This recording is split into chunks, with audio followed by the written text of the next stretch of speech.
Welcome to Bloodstained Stories, where we dive deep into the dark and gripping world of true crime.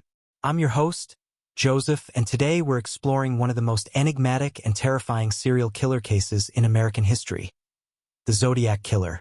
Operating in Northern California in the late 1960s and early 1970s, the Zodiac Killer taunted police and the public with cryptic letters and ciphers, claiming responsibility for multiple murders and leaving a trail of fear and mystery. Join me as we delve into the chilling details of the Zodiac's crimes, analyze the cryptic messages, and examine the many suspects and theories surrounding this elusive killer. Are you ready to journey into the heart of true crime? Let's get started. On a quiet evening in 1968, the tranquility of Northern California was shattered by a series of brutal and seemingly random murders. The killer, who would come to be known as the Zodiac Killer, taunted police and the public with cryptic letters and ciphers, claiming responsibility for numerous slayings. Despite an extensive investigation and countless leads, the Zodiac Killer's identity remains a mystery, making it one of the most infamous unsolved cases in American history. The Zodiac Killer first struck on December 20th, 1968, in Vallejo, California. High school students Betty Lou Jensen and David Faraday were parked on a secluded road when they were ambushed and shot to death. This horrific crime marked the beginning of a reign of terror that would leave a lasting mark on the region and capture the attention of the entire nation. The Zodiac Killer's known crime spree spanned from 1968 to 1969, but he claimed to have killed as many as 37 people. His confirmed victims include Betty Lou Jensen and David Faraday, December 20th, 1968, shot to death in their car on Lake Herman Road. Darlene Ferrin and Michael Mageau, July 4th, 1969, attacked in their car at Blue Rock Springs Park. Ferrin was killed, and Mageau survived despite multiple gunshot wounds. Brian Hartnell and Cecilia Shepard, September 27th, 1969, stabbed near Lake Berryessa. Shepard succumbed to her injuries, while Hartnell survived. Paul Stein, October 11th, 1969, shot in his taxi in the Presidio Heights neighborhood of San Francisco. What set the Zodiac Killer apart from other murderers was his penchant for communication. He sent a series of letters to local newspapers, filled with derision and chilling bravado. These letters often included cryptograms, some of which remain unsolved to this day.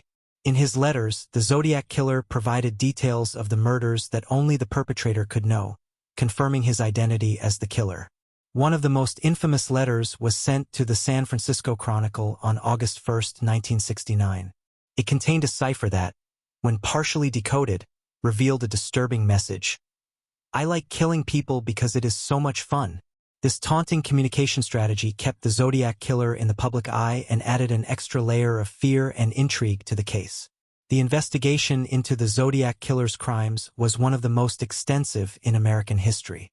Law enforcement agencies from multiple jurisdictions worked tirelessly to track down leads and piece together the puzzle.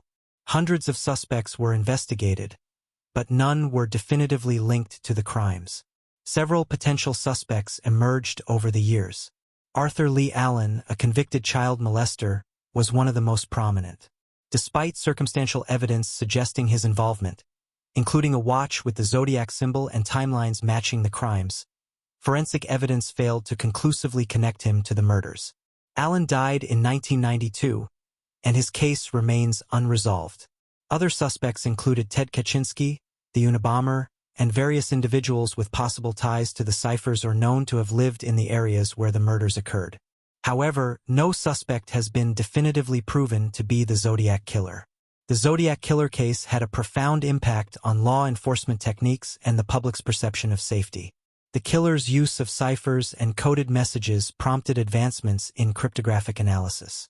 Additionally, the case highlighted the importance of interagency cooperation in solving complex crimes.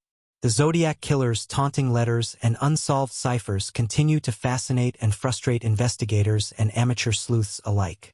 Numerous books, documentaries, and films have been produced, each exploring different aspects of the case and proposing various theories about the killer's identity. The Zodiac Killer remains one of the most enigmatic figures in criminal history.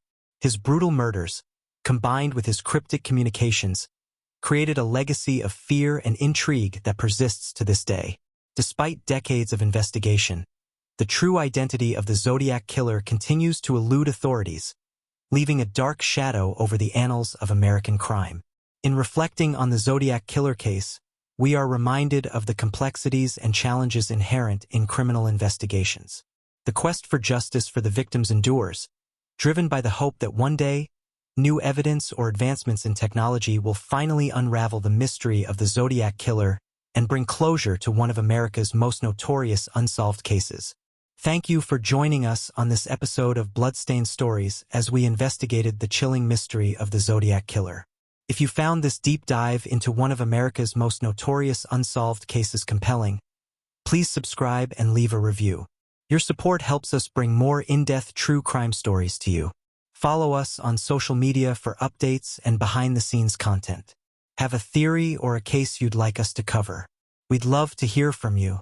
Until next time, stay curious, stay safe, and keep exploring the mysteries of the true crime world.